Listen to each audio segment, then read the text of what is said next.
मैं राहुल कुमार, स्वागत है आपका वरण्यम एजुकेशन के इस यूट्यूब चैनल में। आज है टैली का तीसरा क्लास है और तीसरा क्लासेस में टैली के अंतर्गत हम आपको बताएंगे कि टैली ओपन करने के बाद जो टैली स्टार्टअप होते हैं या फिर एक्टिवेशन की होते हैं या फिर आप कह सकते हैं गेटवे ऑफ होते हैं, इन्फॉर्मेशन होता है, कंपनी क्रिएशन होता है, ये अलग अलग जितने भी ऑप्शन होते हैं उसका क्या काम है, तो उसके बारे में आज पढ़ेंगे। इससे पहले का वीडियो यानी कि वीडियो नंबर 2 या फिर कह लीजिए क्लास नंबर 2 में हम आपको बता चुके हैं कि टैली सॉफ्टवेयर को डाउनलोड कैसे करेंगे और इंस्टॉल कैसे करेंगे। तो चलिए आज के टैली के क्लासेस में टैली को अच्छे से जानने की कोशिश करते हैं और इसे इस तरह से पढ़ेंगे जिसमें थ्योरी और प्रैक्टिकल दोनों पढ़ेंगे, जिससे कि हमारा कॉन्सेप्ट थ्योरेटिकली और प्रैक्टिकली दोनों क्लियर हो और आप कहीं पर काम कर सके और वहाँ पर कोई प्रॉब्लम भी ना हो। अगर किसी भी तरह का पढ़ने के दरमियान कुछ प्रॉब्लम हो तो आप हमें कमेंट करके बता सकते हैं कि इस तरह का प्रॉब्लम आती है, तो उस पर हम सॉल्व करने की पूरी कोशिश करेंगे कमेंट के माध्यम से और वीडियो के माध्यम से। चलिए स्टार्ट करते हैं आज का क्लास। तो जैसा कि आपको इंट्रो में बता चुके हैं कि टैली हम पढ़ेंगे थ्योरेटिकल और प्रैक्टिकल दोनों, यानी कि दोनों पोर्शन को इसलिए ध्यान देंगे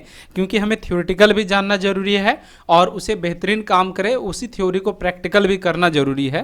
तो थ्योरी पढ़ने के लिए हमारे पास ये नोट्स है और इसी को प्रैक्टिकल करने के लिए हमारे पास टैली सॉफ्टवेयर है। अगर आपके कंप्यूटर या फिर आपके लैपटॉप में टैली सॉफ्टवेयर नहीं है तो हमारा इससे पिछले वाला वीडियो यानी कि क्लास नंबर टैली क्लास दूसरा वीडियो जो है वो जाके देखिए, जो इसका लिंक हम वीडियो के डिस्क्रिप्शन बॉक्स में डाल दिए हैं, आप वहां पर से भी जाके देख सकते हैं।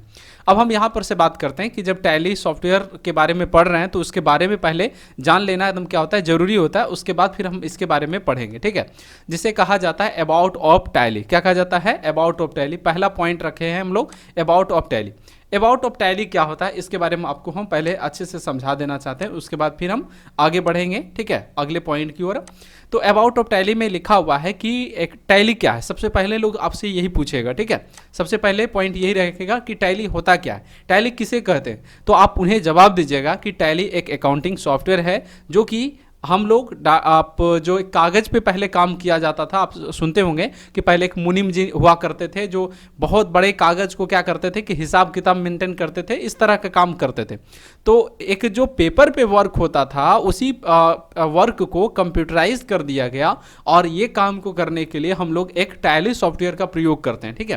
तो इसमें यही लिखा हुआ है कि टैली एक कोई कोर्स नहीं होता। पहली बात तो आपको बता दें कि टैली कोर्स का नाम नहीं है, टैली जो है ना एक सॉफ्टवेयर का नाम है और उसमें जो पढ़ने में समय लगता है या फिर उसमें जो सीखने में समय लगता है उसी समय या उसी ड्यूरेशन को टैली कोर्स या टैली क्लासेस कहा जाता है। तो टैली एक अकाउंटिंग सॉफ्टवेयर है जो कि लगभग 100 से भी ज़्यादा देशों में प्रयोग किया जाता है। इसमें सबसे ज़्यादा जो है मध्य पूर्व जैसे ब्रिटेन हो गया, अफ्रीका के साथ साथ कई अन्य देश भी हैं शामिल, ठीक है। तो टैली एक अकाउंटिंग पैकेज है, यूँ फिर कह सकते हैं कि टैली जो है सबसे ज़्यादा प्रयोग किए जाने वाला एक अकाउंटिंग क्या है, सॉफ्टवेयर है। कैसा सॉफ्टवेयर है? तो अकाउंटिंग सॉफ्टवेयर है, ठीक है, याद रखिएगा अकाउंटिंग सॉफ्टवेयर है। टैली पर काम करने के लिए ना तो किसी, जैसे बहुत सारे लोग को ये बात पूछ देता ना कि काम करने के लिए हमको बहुत ज़्यादा कंप्यूटर का नॉलेज होना चाहिए, बहुत ज़्यादा इंग्लिश होना चाहिए, बहुत हमको अकाउंटिंग में होना चाहिए, बहुत फेमस होना चाहिए। तो ऐसा कुछ भी नहीं है। टैली पे सॉफ्टवेयर में काम करने के लिए, तो टैली पे जो काम करिएगा तो ना तो किसी खास कंप्यूटर की नॉलेज की ज़रूरत होती है, बहुत ज़्यादा ज़रूरत नहीं है, लेकिन हाँ इतना है कि आपको कंप्यूटर चलाने और फाइल सेव करना या फिर कह सकते हैं कंप्यूटर ऑपरेटिंग के संबंधित आना चाहिए, ठीक है। तो उतना होना चाहिए और ना ही बहुत ज़्यादा इंग्लिश की ज़रूरत पड़ती है क्योंकि इसमें जो चीज़ें होती है सभी फिक्स होती हैं, ठीक है।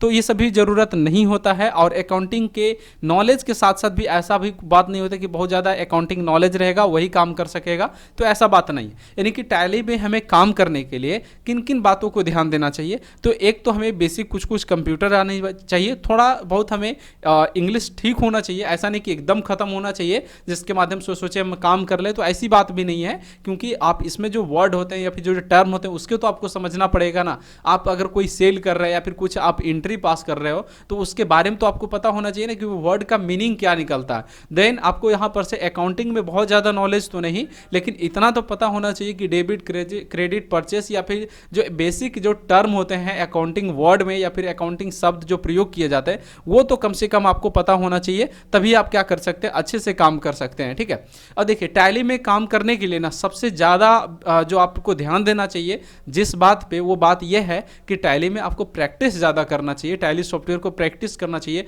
अलग अलग क्वेश्चन से, अलग अलग तरीके का क्वेश्चन, अलग अलग शॉप का क्वेश्चन, और उस क्वेश्चन पे अगर प्रैक्टिस होगा तभी आप ढंग से कहीं पे काम कर सकेंगे। एक बेहतरीन आपको पैसा मिल जाएगा काम करने के बदले, अदरवाइज आपको बहुत ज़्यादा पैसा भी नहीं मिलने वाला है। टैली में बहुत पैसे मिलते हैं लेकिन वो आपके एक्सपीरियंस और आपके काम करने के तरीके पे मिलते हैं, आपके काम करने के एक्यूरेसी पे मिलते हैं। ठीक ना, तो इस बात को याद रखिएगा। टैली में नो डाउट पैसा है, लेकिन हाँ ये सब चीज़ पॉइंट है तब पैसा है।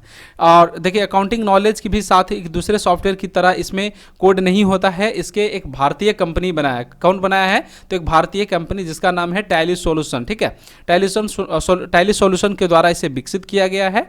हम टैली में क्या काम करेंगे? तो टैली में हम डेली अकाउंटिंग कर सकते हैं, MIC भी रिपोर्ट कर सकते हैं, टैक्स फिलिंग कर सकते हैं, इंटरेस्ट कैलकुलेशन कर सकते हैं, कॉस्ट अकाउंटिंग कर सकते हैं, प्रॉफिट एंड लॉस चेक कर सकते हैं, ट्रायल बैलेंस कर सकते हैं, बैलेंस शीट कर सकते हैं, अदर रिलेटेड ऑप्शन इसी से रिलेटेड हम काम कर सकते हैं या फिर निकाला करते हैं। ठीक है, टैली के कई सारे वर्जन हैं जिनमें से सबसे पहला वर्जन का नाम था टैली 4.5। ठीक है, सबसे पहला वर्जन का नाम क्या है? 4.5, जो बनाया गया था MS-DOS ऑपरेटिंग सिस्टम पे आधारित। MS-DOS का मतलब होता है माइक्रोसॉफ्ट डिस्क ऑपरेटिंग सिस्टम, और ये विंडो बेस्ड ऑपरेटिंग सिस्टम नहीं था, कोडिंग यूजर इंटरफेस हुआ करता था। इसमें कुछ समान अकाउंटिंग काम किए जा सकते थे, जैसे कि वाउचर एंट्री करना, लेजर बनाना, या फिर कह सकते हैं कि जनरल अकाउंटिंग रिपोर्ट बनाना, या फिर बिल वाइज एनालिसिस करना। इतने ही सारे काम किए जा सकते थे, इससे ज़्यादा इसमें काम नहीं किया जा सकते थे। जब ये वर्जन काफ़ी चला और उसके बाद चलने के बाद फिर अगला जो वर्जन लॉन्च हुआ उसके नाम रखा गया 5.0 रखा, टैली 5.0 अगला वर्जन का नाम था। अब वर्जन क्या होता है इस चीज़ को समझ लीजिए। देखिए टैली या किसी सॉफ्टवेयर में वर्जन आना, नया वर्जन आना आम बात है, और ये इसलिए आता है क्योंकि समय के साथ लोग के काम करने के तरीके, लोग के काम करने के एफिशिएंसी इंक्रीज डिक्रीज, या फिर सॉफ्टवेयर के डिमांड और कंप्यूटर हार्डवेयर के डिमांड, उसके आधार पर तय किया जाता है कि इसको किस तरह से, किस ढंग से बनानी है। जैसे अगर आप सपोज कीजिए कि एक भारी भरकम कंप्यूटर है और अच्छा खासा प्रोसेसर है, तो उसके उस ढंग से सॉफ्टवेयर होना चाहिए, तब तो वो वर्क करेगा। या फिर कह लीजिए कि बहुत भारी भरकम सॉफ्टवेयर है और उसके लिए काफ़ी अच्छा इक्विपमेंट या फिर काफ़ी अच्छा प्रोसेसर या हार्डवेयर नहीं है, तो वो अच्छे से वर्क नहीं कर सकेगा। तो ये दोनों के लिए दोनों जरूरी होते हैं कि अपग्रेड होते रहे। जिस प्रकार i3, i5 या फिर 11 जनरेशन, 10 जनरेशन सुनते हैं, विंडो नए नए देखते हैं, उसी प्रकार हर एक सॉफ्टवेयर में बदलाव होता है, और उसी बदलाव को हम लोग क्या कहते हैं? एडिशन या फिर वर्जन कहते हैं। ठीक है, तो टैली के 5.0 वाला जो वर्जन था, ये विंडो पे आधारित ऑपरेटिंग सिस्टम पे काम करता था, और इसमें हम लोग इन्वेंट्री मैनेजमेंट भी जोड़ सकते थे और काम कर सकते थे। जैसे स्टॉक आइटम हो गया, उससे रिलेटेड एंट्रीज को पास करना संभव हो पाया था किस वर्जन में? तो 5.0 वाला वर्जन में। उसके बाद फिर वर्जन आया, थर्ड नंबर जो वर्जन था, तीसरा वर्जन का नाम था 5.4। ठीक है, तीसरा वर्जन का नाम क्या है? तो 5.4 है। इसमें डाटा को इंपोर्ट करना, कोई भी डाटा है जैसे पहले से टैली में कुछ काम किए और बना के किसी सिस्टम में रखें, तो उसे कॉपी करके इसमें हम इंपोर्ट कर सकते हैं, डाल सकते हैं। इस तरह का मतलब डाटा रखा गया। इसमें पुराने एवं कहीं और रखे गए डाटा को मतलब आप मिला सकते थे या फिर मर्ज कर सकते थे। इस तरह के भी काम करना क्या है? संभव हो पाया। अगला चौथा नंबर जो वर्जन रहा उसका नाम था 6.3, और यह एक इंटीग्रेटेड बिजनेस सिस्टम सॉफ्टवेयर था। इसमें ODBS यानी कि ओपन डाटाबेस कनेक्टिविटी द्वारा इसे सिस्टम से डाटा को इंटरचेंज किया जा सकता था, जिसमें कि फाइनेंशियल रिकॉर्ड, ईमेल था, अपलोडिंग था, इस तरह से डाटा इसमें संभव हो पाया। शेयर करना भी, इसके इन्फॉर्मेशन या फिर डाटा को शेयर भी कर सकते थे। उसके बाद फिर वर्जन आया 7.2, इसके वर्जन के बारे में हम जान रहे हैं अभी। ठीक है, इसके बाद बता दें कि यह एक क्या है? इंटीग्रेटेड इंटरप्राइज मतलब इंटरप्राइज सॉल्यूशन था। इसमें कि TDS, TCS and service tax कर सकते हैं, ये सभी इसमें जोड़े गए थे। हालांकि टैली में इसे काफ़ी पहले बंद कर दिया गया, लेकिन मार्केट में लोग यूज़ करता रहा जब तक उनका मन हुआ। फिर अब तो खैर टैली प्राइम चलता है, हम भी ERP 9 पढ़ा रहे हैं, इसके बाद हम प्राइम भी पढ़ाएंगे। ठीक है, पहले ERP 9 कंप्लीट कर देते हैं, उसके बाद फिर हम प्राइम भी पढ़ाएंगे। फिर था टैली 8.1, ये एक बहुभाषा बहुभाषी सॉफ्टवेयर था। बहुभाषी का मतलब अलग अलग उसमें लैंग्वेजेस थे। फिर उसके बाद फिर है 9.0, इसमें लगभग 13 भाषा काम कर सकती थी, इसमें भी पैरोल भी जोड़ा गया था। अब जो हम आपको पढ़ा रहे हैं वो उसका नाम है टैली ERP9। ERP का पूरा नाम मतलब होता है enterprise resource planning. Tally ERP का पूरा जो ERP वर्ड है ना, उसका मतलब क्या होता है, इंटरप्राइज रिसोर्स प्लानिंग। यह टैली का सबसे उन्नत एवं न्यूनतम मॉडल का वर्जन था ERP9, जिसे इंटरप्राइज रिसोर्स प्लानिंग सिंगल एवं मल्टीपल यूजर दोनों के लिए इसे उपलब्ध था। ठीक है, सिंगल यूजर सिर्फ एक ही सिस्टम में प्रयोग किया जा सकता है, और जबकि मल्टीपल यूजर जो है वो IP एड्रेस यानी कि लोकल एरिया नेटवर्क की और tally.net ID की मदद से, ID मतलब होता है एक IP एड्रेस जनरेट किया जाता है, इसके मदद से अनेकों में प्रयोग किया जा सकता है। ERP के बाद हम टैली में बहुत सारे सीरीज भी देखेंगे, और अपग्रेड करके इसमें एक नया वर्जन आया है जिसका नाम रखा गया है टैली प्राइम। ठीक है, तो अब ये सारा चीज़ें हैं। ठीक है, अब यहाँ पर से अगला पॉइंट आता है टैली में कि हम अकाउंटिंग सॉफ्टवेयर क्या होता है और इसका प्रयोग क्यों किया जाता है। ठीक है, जैसे अकाउंटिंग सॉफ्टवेयर क्या होता है ये एक पॉइंट है, और इसका प्रयोग क्यों किया जाता है ये भी एक पॉइंट है। इसमें 2 पॉइंट बन रहे हैं। ठीक है, तो अकाउंटिंग काम में मुख्य रूप से 5 स्टेप होते हैं, अर्थात किसी भी अकाउंटिंग एंट्री को 5 स्टेप पूरे करने होते हैं। सबसे पहला जनरल हो गया, लेजर हो गया, तुलना पत्र जिसे हम लोग कहेंगे तुलना पत्र हो गया, उसके बाद फिर हो गया लाभ हानि, तुलना पत्र यानी बैलेंस शीट हो गया। ठीक है, लाभ हानि प्रॉफिट एंड लॉस हो गया, चिट्टा यानी कि हो गया उसे पुर्जा या फिर कह लीजिए कि आप रसीद कह लीजिए। ठीक है, ये 5 स्टेप होते हैं। सैद्धांतिक रूप से अकाउंटिंग प्रश्न कुछ इस प्रकार हुआ करता है कि अगर हम अकाउंटिंग का क्वेश्चन दें तो कुछ इस तरह का रहेगा कि अरविंद ग्लास हाउस मतलब एक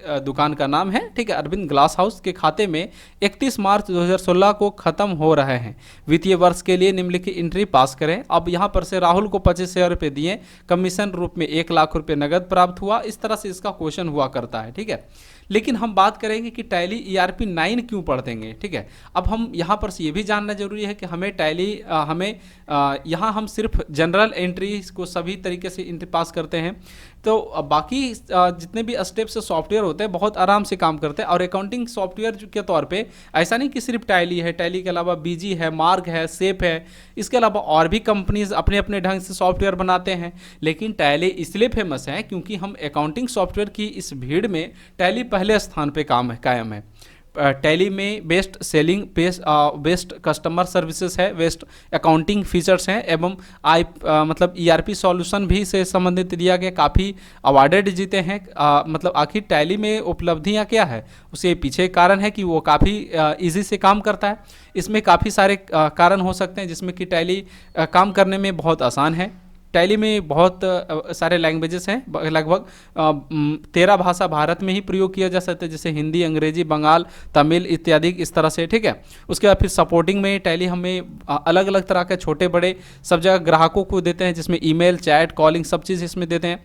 अपग्रेडेड में जितने भी चेंजिंग आते हैं उसे आसानी से सब यूज़र को आसानी से प्राप्त हो जाता है, बाज़ार में या फिर मार्केट में आसानी से टैली मिल भी जाता है, इस पर काम करने वाले लोग आसानी से मिल जाते हैं, इसलिए हम लोग टैली को ज़्यादा पढ़ते हैं या फिर ज़्यादा पे हम टैली पे काम करते हैं। चलिए आगे बढ़ते हैं। टैली से रिलेटेड और चीज़ें जानने के लिए डाउनलोड करना और इंस्टॉल करना हम पीछे के वीडियो में आपको हम बता चुके हैं, तो आप जाके उस वीडियो को देखिए। देखिए लिखा हुआ है स्टार्टअप स्क्रीन, मेन क्लासेस आज का यहीं से शुरू होता है। लिखा हुआ स्टार्टअप स्क्रीन। स्टार्टअप स्क्रीन क्या होता है, देखिए टैली ERP9 सॉफ्टवेयर के सक्सेसफुल डाउनलोड और इंस्टॉल होने के बाद, मतलब जब हमारा टैली सॉफ्टवेयर डाउनलोड हो जाता है और इंस्टॉल हो जाता है तो डेस्कटॉप पर टैली ERP9 का एक आइकन्स बनता है, यानी कि क्रिएट होता है। इस आइकन्स पे माउस से डबल क्लिक करें या फिर टैली के नीचे दी गई स्टार्टअप स्क्रीन को ओपन कर लें। ठीक है, मतलब डबल क्लिक करिएगा तो उससे आपका इस तरह का स्क्रीन ओपन हो जाएगा, जिसे हम आपको प्रैक्टिकली यूज़ करके दिखाते हैं, ऐसा ओपन होगा। हम इसे बंद कर देते हैं फिलहाल। अब बंद करके आपको हम शुरू से ऑन करके दिखाते हैं कि मान लिया यहाँ पे सर्च में गए और लिखे टैली। ठीक है, टैली लिखें, टैली ERP9 का हमारे पास एप्लीकेशन यानी सॉफ्टवेयर है, हम इस पर क्लिक किए और हमारा टैली सॉफ्टवेयर क्या हो गया, ओपन हो गया। टैली सॉफ्टवेयर ओपन हुआ तो इसके बाद यहाँ पर से देख सकते हैं कि इसका इंटरफेस कुछ ऐसा बन रहा है, ये अभी ओपन हो रहा है, अभी ओपन हुआ नहीं है। जब ये ओपन हो जाता है तो वो कुछ इस तरह का बनता है, मतलब इस स्क्रीन को कहा जाता है स्टार्टअप। क्या कहा जाता है, तो स्टार्टअप स्क्रीन कहा जाता है। ठीक है, ये स्टार्टअप आता, ये स्क्रीन आता कैसे, तो टैली डाउनलोड कर लीजिए, इंस्टॉल कर लीजिए। उसके बाद जब टैली फर्स्ट टाइम आप ओपन कर रहे हैं और जिसमें एक्टिवेशन की नहीं डाला गया है, तब ये स्क्रीन जो देखते हैं इसी स्क्रीन को स्टार्टअप स्क्रीन कहते हैं। अब आगे पढ़ते हैं, ठीक है। इसे क्या कहा जाता है, स्टार्टअप स्क्रीन कहा जाता है। लिखा हुआ है कि स्टार्टअप स्क्रीन सिर्फ इंस्टॉलेशन के बाद पहली बार टैली को खोलने या एजुकेशनल मोड का प्रयोग करने पर ही खुलती है। जब इसे लाइसेंस से, यानी कि जब इसे हम लाइसेंस की के साथ इसे रजिस्टर कर देंगे, तब ये फिर ये गेट स्टार्टअप स्क्रीन ना आके डायरेक्ट क्या आएगा, तो गेटवे ऑफ टैली आएगा। क्या ओपन होगा, GOT, यानी कि गेटवे ऑफ टैली ओपन होगा। अगर हम इसे लाइसेंस से रजिस्टर कर दें, उसके बाद अगर हम टैली सॉफ्टवेयर को ओपन करेंगे तो डायरेक्ट क्या ओपन होगा, तो गेटवे ऑफ टैली ओपन होगा। अगर लाइसेंस नहीं डाला हुआ रहेगा तब क्या ओपन होगा, तो स्टार्टअप स्क्रीन ओपन होगा, ठीक है। तो स्टार्टअप स्क्रीन किसे कहते हैं, तो टैली फर्स्ट टाइम जो ओपन होता है और वो लाइसेंस मोड ना रह के एजुकेशनल मोड जो रहता है उसे हम लोग स्टार्टअप स्क्रीन कहते हैं। अब हम इसमें जितने भी अलग अलग प्रकार के ऑप्शन हैं, जैसे नाम दिए रखें, activate your licence, reactivate your existing licence, get a rental, configure करना, log in as remote, work in education mode और क्वाइट, इस तरह से नाम दिए हुए। आइए हम एक एक कर के सभी के बारे में जानते हैं और उसका यूज़ समझते हैं क्या होता है। सबसे पहले अगर हम यहाँ पर से स्टार्टअप स्क्रीन की बात करें तो उसके विवरण के तौर पे सबसे पहला नाम जो आता है वो यही है कि एक्टिवेट लाइसेंस, ठीक है। क्या है, एक्टिवेट लाइसेंस है। टैली में इसमें हम वैलिड टैली लाइसेंस को एक्टिव किया जाता है। जैसे अगर हम एक्टिव लाइसेंस परचेस किए और उसका लाइसेंस हम डालेंगे, जैसे आप लाइसेंस समझ लीजिए क्या होता है, लाइसेंस होना और लाइसेंस ना होना में आप अंतर समझ लीजिए। देखिए, आप हो सकता है आप अमेजोन चलाते होंगे या फिर आप हो सकता है बहुत सारे मूवीज़ देखने के लिए, जैसे नेटफ्लिक्स हो गया, हॉटस्टार हो गया, या फिर और भी है, अमेजोन प्राइम है, इस तरह से कर के बहुत सारे एप्लीकेशन है या फिर OTT प्लेटफॉर्म कह सकते हैं। तो उसमें अगर आप उसका सब्सक्रिप्शन नहीं खरीदते हैं और जब तक आपको कुछ वीडियोस देता है देखने के लिए, और जब जो बार बार एक्टिवेशन की पूछता है या फिर कह सकते हैं लाइसेंस लेने के लिए या फिर सब्सक्रिप्शन लेने के लिए वो बोलता है, तो जिस टाइम तक आप नहीं लेते हैं सब्सक्रिप्शन, तो जो स्क्रीन आता है सब्सक्रिप्शन लेने का या फिर लाइसेंस एक्टिवेट करने का, उसे स्टार्टअप स्क्रीन कहेंगे, ठीक है। ये हम आसान शब्दों में आपको हम समझाने का कोशिश किए। लेकिन ये लाइसेंस क्या होता है, लाइसेंस ये हमें आज़ादी देता है कि हमको अपने काम को अच्छे ढंग से करना और ज़्यादा फीचर्स के साथ हम काम कर सकें। लाइसेंस ना होना मतलब हमें ज़्यादा आज़ादी नहीं मिलेगी। जिस तरह से OTT प्लेटफॉर्म जैसे नेटफ्लिक्स हो गया, अमेजॉन प्राइम हो गया या फिर हॉटस्टार में अगर हम सब्सक्रिप्शन नहीं लेते हैं तो हम बहुत ज़्यादा फिल्में या फिर बहुत ज़्यादा वीडियोज़ या फिर बहुत ज़्यादा आप वेब सीरीज़ नहीं देख सकते, और यही सब्सक्रिप्शन ले लेने के बाद हम बहुत सारा देख सकते हैं। तो बात यहाँ पर ये आता है कि पैसे लगाने के बाद आपको फीचर्स ज़्यादा मिलेंगे, जबकि फ्री ऑफ कॉस्ट में आपको फीचर्स कम मिलेंगे। टैली के साथ ऐसा बात तो नहीं है, लेकिन हाँ कुछ हद तक तो है। आपको हम आगे की कुछ पॉइंट में समझा देंगे उस बात को भी।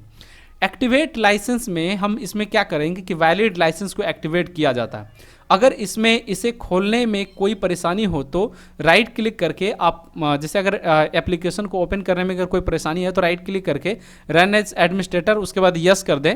लाइसेंस को सही तरीके से एक्टिवेट करने के लिए आपको कुछ जानकारी मतलब इसमें ज़रूरत होगी, ठीक है।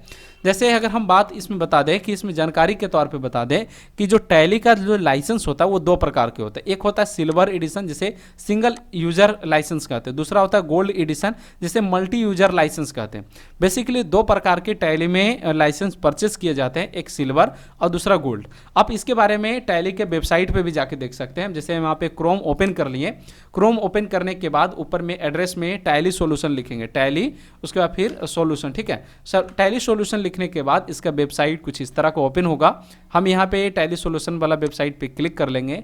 क्लिक करने के बाद उसका इंटरफेस कुछ ऐसा बना और यहाँ पर से कुछ इन्फॉर्मेशन आपसे पूछ रहा है, आप डालिए। आप नहीं भी डालिएगा तो कोई दिक्कत नहीं है, यहाँ पर से आपको इन्फॉर्मेशन दे रहा है, ठीक है, अलग अलग तरह का। आप यहाँ पर से बैक जा सकते हैं, इसके और भी वेबसाइटें हैं यहाँ पर से, ये तो अभी प्रचार के तौर पे लगा हुआ है, और भी यहाँ पर से वेबसाइट है। तो टैली सोल्यूशन का आप यहाँ पर से उसके बारे में जान सकते हैं, और भी कई तरह की बातें। जैसे ये वाला इसका ओरिजिनल वेबसाइट है जिसमें टोल फ्री नंबर है, लॉगिन करने का दिया हुआ है। बाय नाउ पे जाना होगा आपको, ठीक है, जो आप जानने आए हैं ना उसके लिए बाय नाउ पे जाइएगा।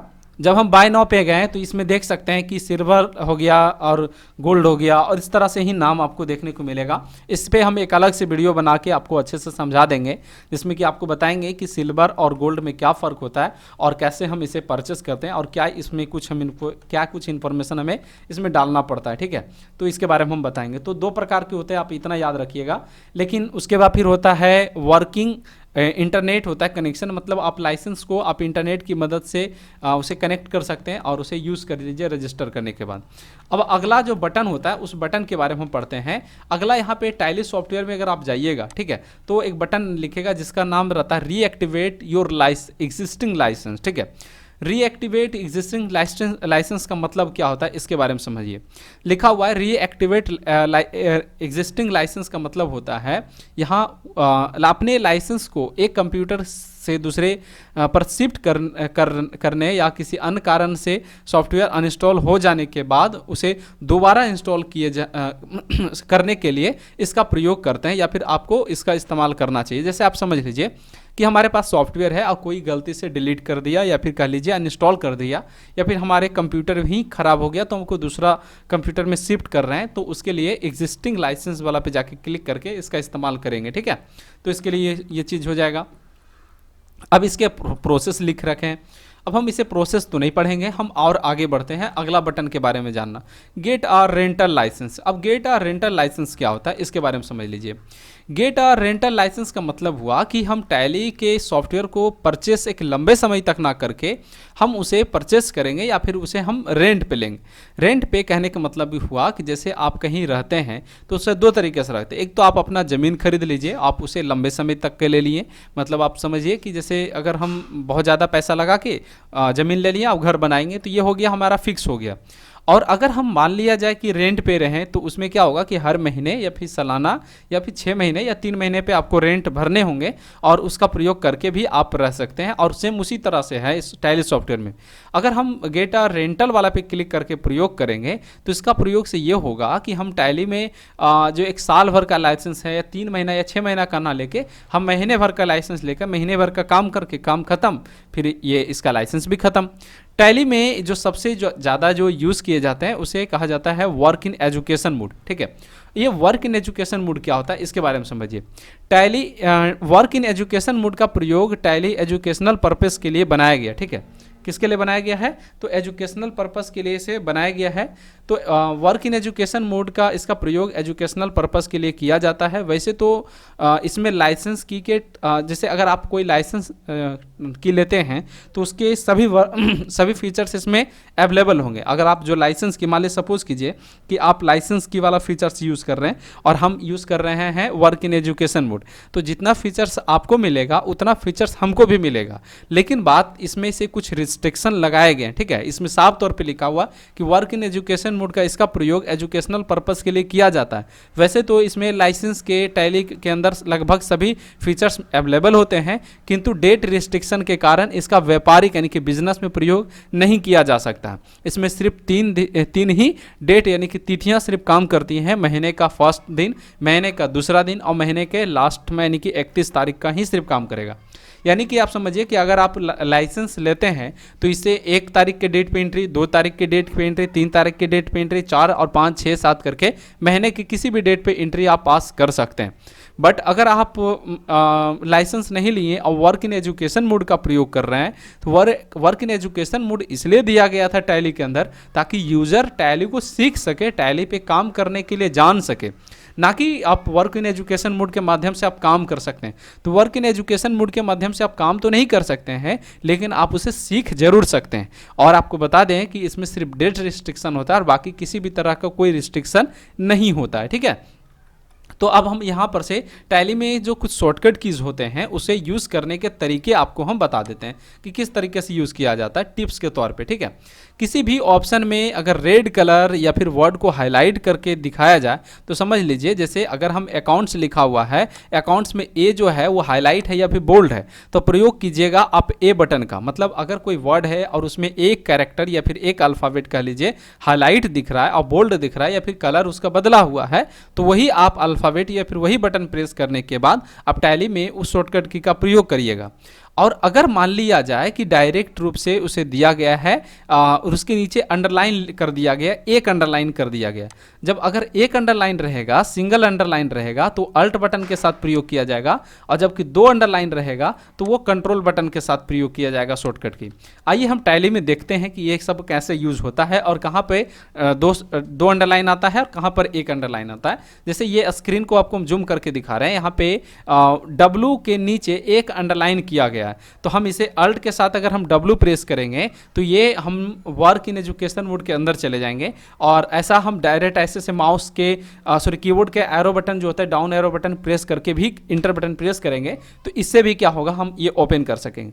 अब देखिए टैली के राइट साइड में अगर आप देखिए तो यहाँ पर F1 के नीचे कोई अंडरलाइन नहीं है, तो ये सिर्फ F1 प्रेस करने से ये काम करने लगेगा। ठीक है, जैसे हम F1 प्रेस किए और ये काम करने लगा।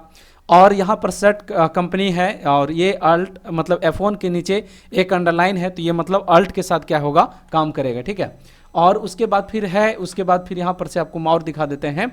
और ऊपर में जैसे देखिए कंट्रोल सेंटर है तो इसमें, या फिर सपोर्ट सेंटर है तो इसमें डबल अंडरलाइन है, तो इसके लिए कंट्रोल बटन के साथ प्रयोग किए जाएंगे। ठीक है, तो इस प्रकार के इसमें फीचर्स होते हैं, आप यहाँ पर से अलग अलग तरह का यूज़ कीजिएगा। तो अब हम आज के क्लासेस में यहीं तक, कल के क्लासेस में, अगले क्लासेस में इसके इंटरनल जो पार्ट्स होते हैं, किस जगह का क्या काम है, जैसे सेलेक्ट कंपनी का क्या काम है, सर्ट कंपनी, डेट पीरियड, उसके बाद फिर कंपनी इन्फॉर्मेशन कनेक्शन, मास्टर क्या होता है, अकाउंट्स इन्फॉर्मेशन क्या होता है, गेटवे ऑफ टैली क्या होता है, इसके बारे में अगले वीडियो में हम पढ़ेंगे। चलिए मिलते हैं अगले क्लासेस।